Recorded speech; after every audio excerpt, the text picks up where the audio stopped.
Kisah sahabat Nabi Zubair bin Awam. Keberanian Zubair dalam peperangan. Zubair adalah sosok pemberani dan selalu ikut serta dalam setiap peperangan yang diikuti oleh Rasulullah Shallallahu Alaihi Wasallam.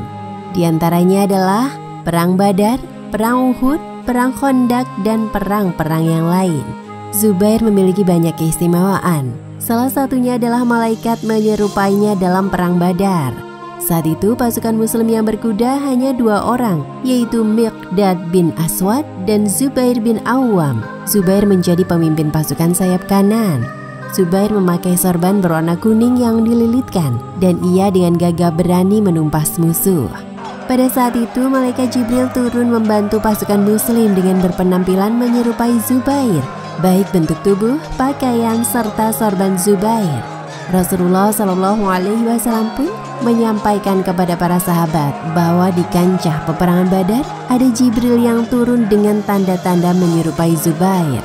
Pada perang Badar, Zubair juga membunuh 2 tokoh Quraisy, yaitu Naufal bin Khuwailid yang merupakan pamannya dan Ubaidah bin Sa'id bin As. Ubaidah adalah penunggang kuda terbaik dan salah satu prajurit Quraisy yang memakai pakaian besi dari ujung kepala sampai kaki. Satu-satunya pasukan Quraisy yang mahir memainkan pedang panjang. Lalu Rasulullah mengutus Zubair untuk menghadapinya. Zubair pun mendekatinya dan sejumlah sahabat juga turut memanahnya.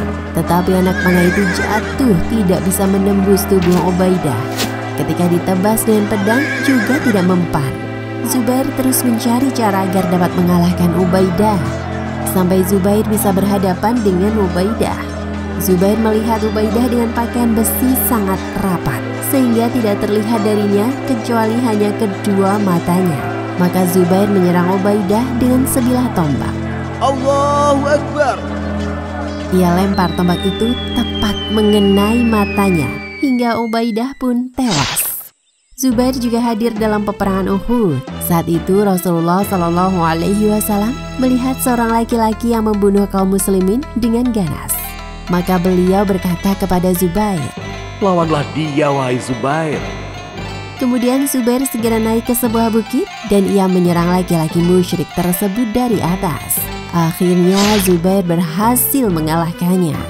Setelah perang Uhud telah usai, pasukan Quraisy pergi kembali ke Mekah. Nabi Muhammad SAW khawatir jika orang-orang Quraisy akan kembali menyerang lagi. Karena itu Nabi SAW meminta agar ada yang bersedia membuntuti mereka, sehingga mereka mengetahui bahwa pasukan muslim masih memiliki kekuatan. Kemudian Abu Bakar As-Siddiq dan Zubair bin Awam langsung bangkit bersama 70 pasukan.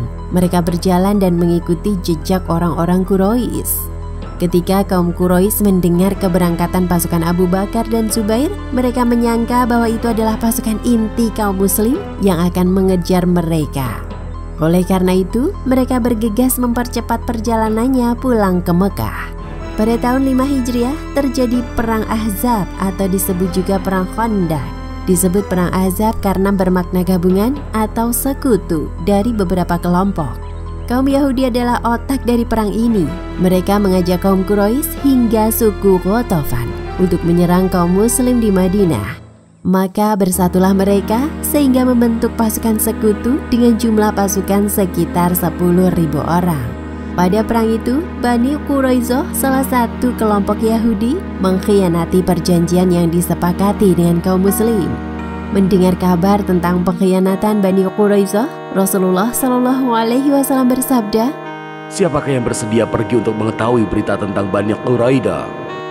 "Saya, ya Rasulullah, saya akan datang kepada engkau membawa kabar tentang mereka."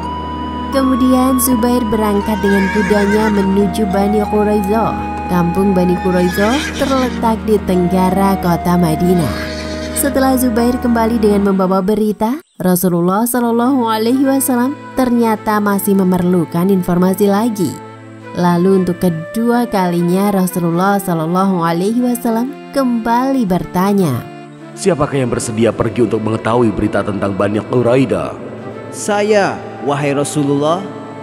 Keberangkatan Zubair dalam mencari informasi tentang pengkhianatan Bani Quraisyah terjadi hingga 3 kali. Kemudian Nabi SAW bersabda, "Sesungguhnya setiap nabi mempunyai hawari, sahabat setia, dan hawariku adalah Zubair bin Awam." Zubair juga ikut dalam perang Hunain yang terjadi setelah pembebasan kota Mekah. Dalam peperangan, Zubair merupakan prajurit yang semangat dan sangat pemberani. Ketika melihat Zubair, anggota pasukan musuh bertanya kepada panglimanya, "Siapa prajurit berkuda dengan tombak di pundaknya itu?" "Itu adalah Zubair bin Awam. Saya bersumpah demi Lata, dia akan menyerbu kalian. Hadapilah dia dengan gagah berani." Setelah mendengar teriakan takbir, Zubair langsung menyerang lawan sehingga mereka lari tunggang langgang. Zubair berhasil memporak-porandakan orang-orang musyrikin. Ali pernah berkata tentang Zubair bahwa dia adalah manusia paling pemberani yang sangat mengagumkan. Dia marah seperti macan tutul dan menerjang seperti singa. Setelah Rasulullah SAW wafat, kekhalifahan dipegang oleh Abu Bakar Ash-Shiddiq dan setelah itu diteruskan oleh Umar bin Khattab. Pada masa itu, Zubair merupakan salah seorang tentara Islam yang berada di barisan terdepan membela Islam dan turut serta dalam menyebarkan dakwah Islam. Kala itu terjadi perang Yarmuk pada awal kekhalifahan Umar bin Khattab radhiyallahu anhu. Perang Yarmuk adalah perang antara pasukan Muslim melawan tentara Romawi. Zubair adalah orang yang hebat dalam bertempur. Ketika perang Yarmuk, Zubair termasuk pasukan berkuda yang pemberani di antara para sahabat lainnya. Zubair melihat pasukan yang dipimpinnya merasa gentar menghadapi tentara Romawi yang mendekat ke arahnya. Saat itu seorang sahabat berkata kepada Zubair, "Tidakkah engkau menyerang musuh sehingga kami bisa mengikutimu?" Jika saya melakukannya, saya khawatir kalian tidak bisa bertahan." Kemudian Zubair maju menyerang seorang diri dan para sahabat mengikutinya. Ketika berhadapan dengan tentara Romawi, para sahabat tertahan sementara Zubair tetap maju merangsek seorang diri, membelah barisan tentara musuh hingga masuk ke dalam pasukan musuh. Lalu Zubair kembali kepada para sahabat.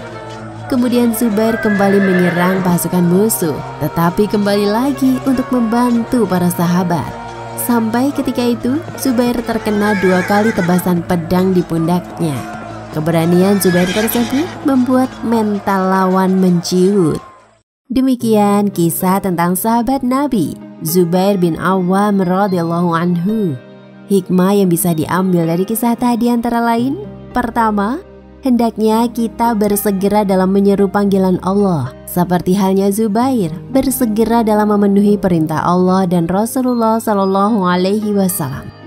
Kedua, keberanian dan pengorbanan Zubair dalam membela Islam hendaknya menjadi pengingat dan motivasi kita untuk senantiasa menjaga dan menjalankan nilai-nilai agama Islam. Wallahu a'lam bishawab.